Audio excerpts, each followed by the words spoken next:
Et nous sommes de retour sur le plateau. La matinale se poursuit. Elle se poursuit avec quoi? Avec notre invité plateau. On vous annonçait déjà la thématique, les principales lois adoptées sous la précédente législature. On va décortiquer tout cela avec un député de la transition. Je vous donne son nom. Il s'agit de M. Joël Ngweneni Ndenguma. C'est bien dit? C'est bien dit. Merci de me recevoir sur votre plateau. Bonjour et bienvenue sur notre plateau. C'est moi qui vous salue et qui suis heureux d'être là. Bienvenue, honorable. C'est la première fois que vous venez nous rendre visite sur le plateau de la matinale. C'est la première fois? Oui, c'est la première fois, mais je suis quand même un habitué de Gabon 24. De Gabon 24. Mais bien sûr, voilà. Vous êtes un peu ici comme à la maison. Oui. En toute bienveillance. Comme le veut la République, il faut passer à la télé de temps en temps expliquer ce que nous faisons à l'Assemblée nationale. Donc, vous êtes le député de la transition. Notre thématique, elle tourne autour des principales lois adoptées sous la précédente législature. Alors, rappelez-nous quelles étaient ces, peut-être 2 ou 3 quand même, les principales. Alors, il y a eu plusieurs lois depuis octobre 2023 que l'Assemblée de transition a été mise en place. Je retiendrai la plus grande, peut-être la mère de toutes les lois, la Constitution de la République, dans laquelle il y a eu beaucoup de changements, beaucoup d'avancées pour notre pays, je pense. Je pourrais aussi citer une loi qui était attendue depuis plusieurs années, la loi sur le transfert des compétences de certains ministères vers les collectivités locales. Et naturellement, la loi sur les partis politiques. Depuis le 16 novembre, honorable 2024, le Gabon s'habille d'une nouvelle constitution. Qu'en est-il de l'effectivité de ces différentes lois? Alors, depuis qu'elles ont été pour déjà parler de la constitution, naturellement, il y a eu d'abord un référendum, ensuite il y a eu une élection présidentielle. Donc tout cela s'est fait sur la base de ces lois. Il faut expliquer à ceux qui nous suivent que depuis le 30 août 2023, le Gabon est passé dans un régime exceptionnel, celui de la transition. Et donc plusieurs lois avaient été mises entre parenthèses et plusieurs lois devraient être réécrites, repensées d'après la nouvelle vision. C'est ce qui a été fait pour partir donc de ce régime exceptionnel pour revenir dans la République. Donc la Constitution a été promulguée et dans cette Constitution, il y a eu beaucoup de changements. Par exemple, la place des dames qui a été revue de façon beaucoup plus élégante que ce qui se passait auparavant. Et la place des jeunes aussi, la place des personnes vivant avec un handicap, la place de la société civile également, parce que la République ancienne faisait place, une part belle aux politiques, aux partis politiques, mais l'inclusivité a voulu que cette nouvelle constitution permette à tous les corps de la République d'avoir sa place, d'avoir leur place. Honorable, j'aimerais revenir vite. Qu'est-ce qui motive la modification d'un texte, d'une constitution, d'une loi? Qu'est-ce qui motive souvent cela? Pour nos plus jeunes qui nous regardent. Oui, il faut déjà partir de la définition. La loi, c'est un ensemble de normes, un ensemble de règles qui permettent d'organiser la vie dans la société. Dans une société, tout le monde ne peut pas faire tout et n'importe comment. Donc, on prend des normes, on prend des règles pour dire ça, on ne doit pas faire, ça, on doit faire, ça, on peut faire, ça, on ne peut pas faire, et voici comment on peut faire ceci, cela. C'est ça la loi. Et la loi, principalement, vient pour régler des problèmes qui se sont passés ou pour régler des problèmes qui pourraient se passer. À venir, oui. C'est ça, globalement défini. Et donc, nous vivons au Gabon depuis bien des années. Moi, peut-être un peu plus que vous, en termes d'années. Mais depuis que vous vivez au Gabon, vous voyez qu'il y a un certain nombre de choses qui se font. Certains se font mal. Oui. Certains se font bien. Et donc, une nouvelle loi, la modification de la loi, vient dire si ça ne se faisait pas bien, il faut améliorer. Pour la Constitution, c'était par exemple le cas. Les anciennes constitutions ne donnaient peut-être pas satisfaction à plusieurs Gabonais qui criaient, qui réclamaient des réformes et des modifications. Par exemple, les femmes ont toujours crié qu'il n'y a pas assez de place, elles sont supprimées, sous-représentées. Et donc, il fallait modifier, par exemple, la Constitution pour que les femmes aient un peu plus d'espace, un peu plus d'opportunités. Moi, je vais revenir sur la loi concernant le transfert de compétences des ministères aux collectivités locales, ce que vous avez dit. C'est tellement important. Pourquoi? Parce que nous, depuis lundi, on parle des collectivités locales et on sait pourquoi l'actualité tourne un peu autour de tout ça. Les élections aussi. Voilà, à cause des élections. Déjà, bien nous expliquer ce que dit cette loi, parce qu'on entend les ministères qui vont transférer les compétences. Comment ça se fait? Et puis, aujourd'hui, où en est-on exactement? Alors, il faut aussi, là encore, peut-être définir pour ceux qui nous suivent. La République, selon les cas, peut être une République centralisée, c'est-à-dire tout s'est fait au sommet, au niveau de la présidence de la République et au niveau du gouvernement. C'est là que se pensent les projets, c'est là que s'exécutent les projets. Mais la République peut être aussi soit fédérale, soit déconcentrée, comme la nôtre, c'est-à-dire on se dit, on ne peut pas toujours tout gérer et tout planifier au niveau central, au niveau du président de la République, au niveau du gouvernement. Donc on va permettre aux localités, aux populations qui vivent, on va dire en bas, qui vivent dans les villages ou dans les villes, eux-mêmes de penser leur développement, eux-mêmes de l'exécuter. Et quand on a fini de définir comme ça, il se pose le problème des moyens. Oui. Je vous prends un exemple, une ville qui m'est chère, par exemple, au Kondia. Alors, si on dit que cette ville-là peut faire les routes, il faut que cette ville-là ait les moyens pour le faire. Or, dans la République, on dit que ceux qui font les routes, c'est les travaux publics. Donc, il va falloir qu'un texte, une loi, un décret et des arrêtés prévoient que ce pouvoir qui est réservé normalement au ministère des Travaux publics, ce pouvoir-là soit maintenant détenu par la collectivité locale, notamment la mairie. Mais on ne va pas dire que c'est la mairie qui va maintenant faire toutes les routes. Il y aura des routes principales qui seront donc réservées au ministère des Travaux publics. Et il y aura des routes, par exemple, secondaires, ou bien des routes de quartiers qui seront faites maintenant par la mairie. Ça veut dire que la mairie doit avoir des engins. Ça veut dire que la mairie doit avoir un personnel qualifié, des ingénieurs, des topographes, des ingénieurs en génie civil pour le faire. Mais ça veut dire aussi que la mairie doit avoir un budget conséquent pour faire les routes. Ça, c'est un ministère. On peut dire l'éducation nationale. Ça veut dire que certaines écoles vont être directement pensées, planifiées par l'État central, le ministère des Travaux publics qui construit tout ce qui est construction, et le ministère de l'Éducation nationale qui dit qu'il faut faire une école ici parce qu'il y a beaucoup de population ici. Mais à côté de ça, il y aura des écoles qui seront construites, qui seront organisées, qui seront gérées par les collectivités locales, notamment la mairie ou le conseil départemental. Alors, il posait la question où est-ce qu'on en est en ce moment. Oui. Alors, le gouvernement a prévu de mettre une bonne partie du budget. Le budget ces dernières années tournait autour de 3 500 milliards et on a atteint même 4 000 milliards la fois dernière. Donc une partie de cet argent-là, notamment autour de 30% du budget, va être mis à côté et distribué entre les collectivités locales. Pour le moment,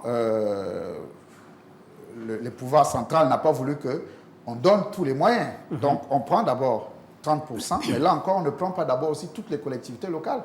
Parce qu'il y en a qui ont les plus grandes, comme Libreville, Port-Gentil, Franceville, Oyem et d'autres. Ceux-là, ils ont le personnel. Ils ont aussi quelques moyens roulants, matériels, pour déjà commencer avec ceux-là. Et au bout d'un temps, c'est une période transitoire pour cette décentralisation-là, pour ce transfert de compétences. Et au bout d'un temps, on va voir comment ça fonctionne, pour voir maintenant comment on va continuer avec toutes les autres. Mais ça, c'est une grande décision. C'est une très grande avancée et c'est une conséquence de la nouvelle Constitution Mais qui veut que justement, l'État soit non seulement un État central, mais aussi un État déconcentré, avec beaucoup de pouvoir aux collectivités locales. 30% du budget de l'État, c'est une volonté énorme. Politique, et on a quoi autorisations. Comme outil? Parce que nous, on a reçu sur ce plateau ici hier un expert en décentralisation qui nous expliquait que l'un des gros soucis qu'on a aussi avec le développement à l'intérieur du pays, de nos différentes localités, c'est le manque de transparence et la mauvaise gestion aussi. Quels sont les outils? Parce que voter une loi, c'est quelque chose. Prendre des décisions politiques comme octroyer 30% du budget de l'État pour le développement de l'intérieur du pays, c'est énorme. Mais derrière, il faut des leviers de contrôle, de maîtrise de tout ça. Mais la première chose, si vous voyez par exemple la décentralisation, je lisais avant de venir ici à l'émission, au Sénégal par exemple, ou bien en France, la première ressource est la ressource humaine. Vous voyez, nos villes, nos collectivités locales souffrent du fait qu'il n'y a pas trop de cerveaux enfin, qualifiés à l'intérieur du pays. Donc, une des premières choses, c'est celle-là. Et d'ailleurs, il y a une loi qui avait été mise en place à l'époque, qui ne demande aujourd'hui qu'à être toilettée et mise en place, c'est la loi sur les fonctions publiques. Et il avait été prévu une fonction publique locale. C'est-à-dire, en même temps que l'État central recrute des gens pour être des journalistes, pour être des enseignants, justement, l'État devrait recruter des personnels qualifiés pour gérer ces collectivités locales. Oui. D'autant plus qu'aujourd'hui, il y a quand même beaucoup d'argent à ce niveau-là.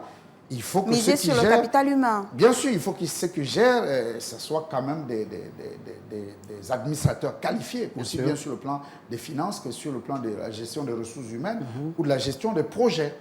Parce que souvent, nos collectivités locales étaient réservées très souvent aux retraités. Bon, quelqu'un travaille en ville, il a pris sa retraite, il va retraite au village. Bien sûr. Donc, il va gérer puisqu'il a quand même le niveau minimum. Là, cette fois-ci, il faut faire en sorte que, justement, dans ces mairies-là, dans ces collectivités là-bas, on retrouve avec des administrateurs économiques et financiers, des ingénieurs, qu'on retrouve aussi des administrateurs civils. Aujourd'hui, l'ENA a une branche où on forme justement les administrateurs des collectivités locales. Et donc, il faut encourager davantage de formation pour que dans ce secteur-là, il y ait davantage des têtes bien faites et bien pleines. On rappelle donc qu'on reçoit l'honorable Joël Ngoueneni Nzengouma. C'est ça. Voilà, j'y suis député de la transition. Honorable, on vote des lois. Oui. Peut-on les contester? Si oui, comment est-ce qu'on peut contester une loi? Quel est le mécanisme par lequel on passe pour contester une loi? Est-ce que tout le monde peut le faire? Ou alors tout le monde... Voilà. Est-ce que tout le monde peut se lever un matin? Moi, Gabonais lambda, je me dis ceci ne va pas à mon avantage, ne va pas à l'avantage de mon quartier, ma communauté, ma ville, voilà. Est-ce qu'on peut contester une loi? Et si oui, comment ça se passe? Alors, il y a une procédure bien édictée pour contester les lois. Si l'on est dans une république, bien organisée d'ailleurs. Un de nos compatriotes avait écrit un bouquin intitulé « La République au village ». Donc, il faut qu'on distingue bien que nous ne sommes pas une république au village. Et dans une république bien organisée, il y a une façon de contester les lois. Déjà, avant que la loi ne soit écrite, il y a une possibilité de contester les lois. C'est d'ailleurs pourquoi il y a des ONG, pourquoi il y a des associations qui sont des groupes de pression qui, avant que la loi ne soit prise, ils sont au courant qu'il y a telle loi qui doit être prise. Et mais donc, par quels canaux sont-ils au courant, honorable? On les appelle, il y a une réunion avant, mais ils attendent les médias comme nous. Mais la procédure de la mise en place, la loi est une procédure publique. D'accord. Par exemple, dans les ministères, on travaille, là c'est encore à huis clos, mais si c'est un projet de loi, donc le gouvernement va faire un conseil des ministres, et puis on va dire le conseil de ministres a adopté le projet de loi suivant qui vise à. Donc c'est lu, c'est public. Donc à partir de ce moment, avant que ça n'aille déjà à l'Assemblée, parce qu'après avoir pris, ça prend peut-être 2 ou 3 jours, 4 jours, que ça aille à l'Assemblée. Une fois c'est au niveau de l'Assemblée, il y a des auditions qui sont publiques, couvertes par la presse. Et donc, à partir de ce moment-là, les groupes de pression, les ONG, les associations, et même parfois des individus, des experts, peuvent être auditionnés au niveau du Parlement, l'Assemblée nationale ou au Sénat, pour dire non, ce que vous êtes en train de faire là, c'est pas bon, cette loi-là ne devrait pas être comme ça, et donc ils apportent parfois des correctifs. Oui. Ils peuvent ne pas être entendus et écoutés. Donc la loi va être votée à l'Assemblée nationale, ensuite elle va au Sénat. Là encore au Sénat, ils peuvent continuer le plaidoyer, la contestation, ou bien des propositions, des contre-propositions, ce qu'on appelle des amendements. Ils peuvent passer par des parlementaires pour faire des propositions. ils peuvent être écoutés, donc la loi est corrigée, et ils peuvent aussi ne pas être écoutés. Et après, maintenant, la loi va être envoyée auprès du président de la République par ses services pour être promulguée.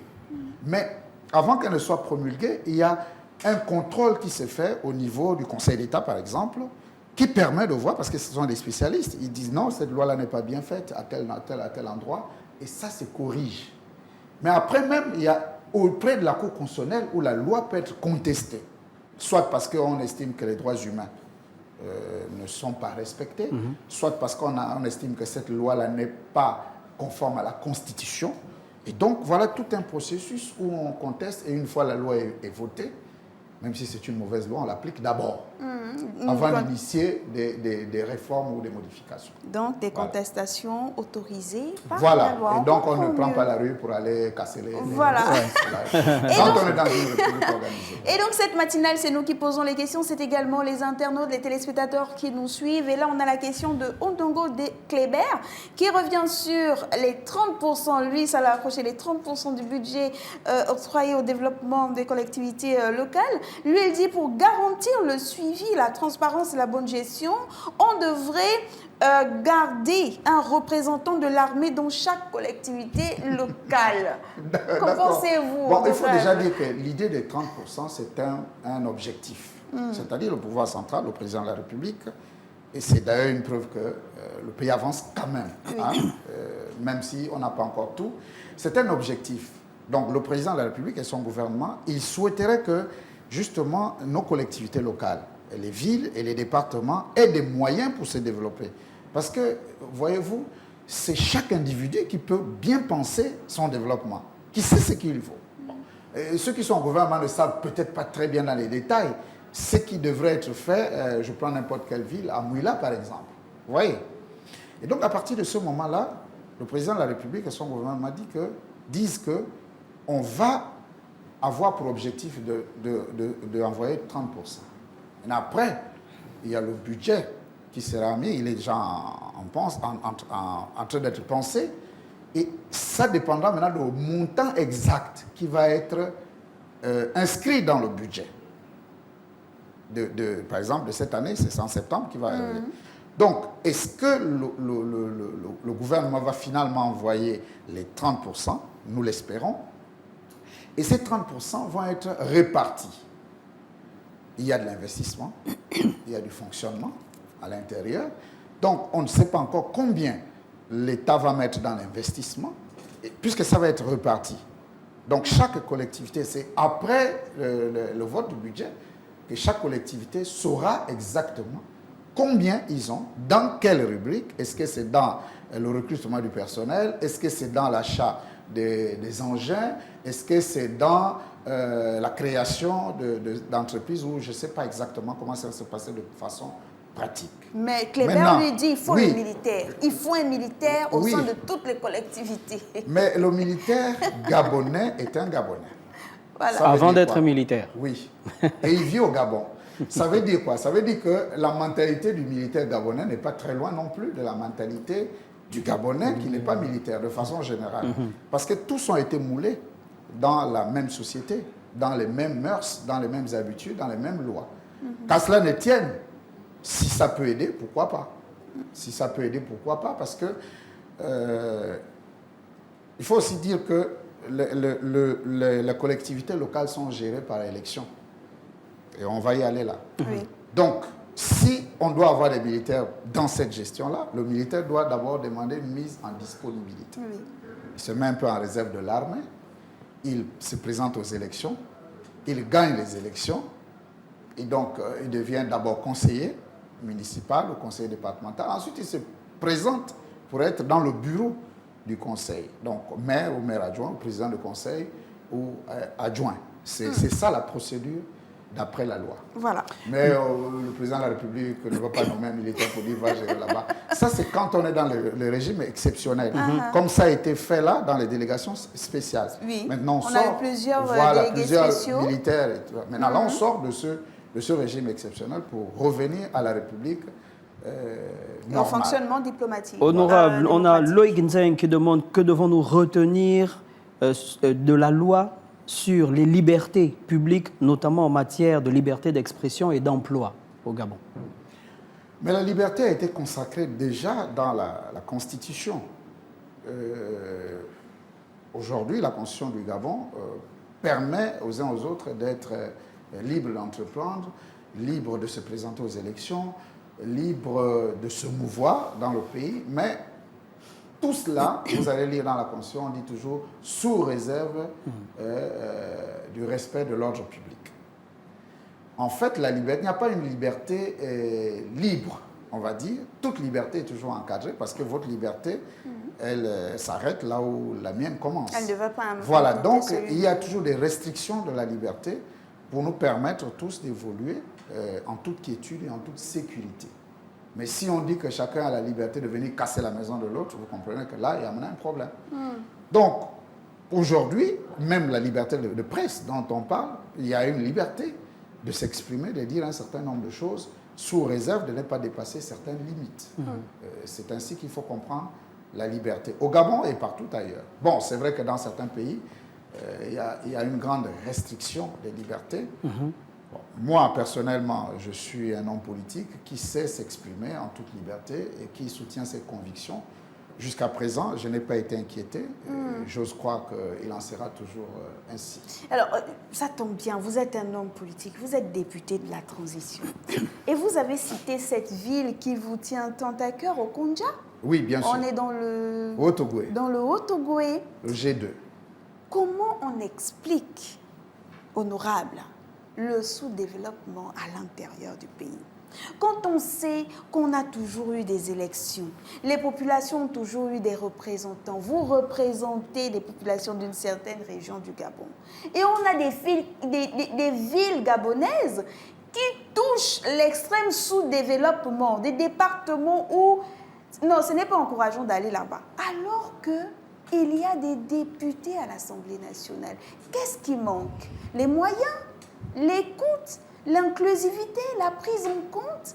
Vous êtes député, dites-nous un peu aujourd'hui pourquoi l'intérieur du pays ressemblait, parce qu'aujourd'hui il y a beaucoup de choses qui bougent. Oui, il y a déjà ce qu'on dit, c'est habituel, on le dit, c'est la volonté politique. Vous savez, le Gabon vient de loin, je l'ai toujours dit, en précisant que le 30 août marque un tournant décisif qui nous permet de sortir d'une certaine façon de faire. Et c'est pourquoi certains politiques comme moi, nous ne sommes pas d'accord pour que nous repartions dans l'ancienne façon de faire. Parce qu'on est sorti, il n'est pas question de repartir. Quelle était cette façon de faire et qui tend à revenir en force? Oui, cette façon de faire, c'était quoi? C'est que certains Gabonais pensaient que le Gabon, c'est leur bien personnel. L'argent du Gabon, c'est leur argent à eux. Le président du Gabon, c'est leur président à eux, etc., etc. Ça veut dire quoi? Ça veut dire que quand il y avait le budget, ils prenaient ce budget en pensant que c'est leur argent. Même si cet argent avait été destiné pour faire la route, même si cet argent avait été destiné pour faire les écoles. Voilà en résumé le problème. Et quand on parle de transfert de compétences et de moyens, c'est aussi ça, parce que justement, tous ces moyens ont été concentrés au niveau de l'État central, c'est-à-dire au niveau de la présidence et au niveau du gouvernement et des institutions. Et donc, tout cet argent, tout l'argent du Gabon, partait en priorité pour ça. Et donc, les députés n'avaient pas de marge de manœuvre? Non, les députés, le rôle du député, en fait, c'est de parler. Oui. C'est pourquoi on dit que c'est le Parlement. Nous, notre rôle, c'est de parler, c'est de dire qu'il faut inscrire dans la loi tel projet, il faut équilibrer ainsi.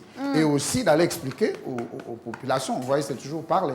Donc le député, il parle. Donc on a compris. Donc le député parle, malheureusement, il n'est pas écouté, entendu. c'est bien, s'il n'est pas entendu. Parce que tout le pouvoir était réuni. Et décentralisé. Voilà. Maintenant qu'il va être décentralisé, donc il y aura aussi le pouvoir entre les mains de ceux qui seront à la ville. Heureusement. Maintenant, s'ils ne développent pas, une décentralisation avec du contrôle. Oui. Et peut-être aussi des sanctions. Des sanctions. Naturellement, parce que dans les fameuses lois, on a prévu des contrôles, on a prévu des sanctions. Merci beaucoup, monsieur honorable Joël Ngwenini Ndengouma. C'est ça. Vous êtes député de la transition. Merci d'être passé sur notre plateau. Merci, c'est moi et au plaisir de revenir et échanger avec vous, expliquer certaines choses. Bien sûr, au grand plaisir des populations.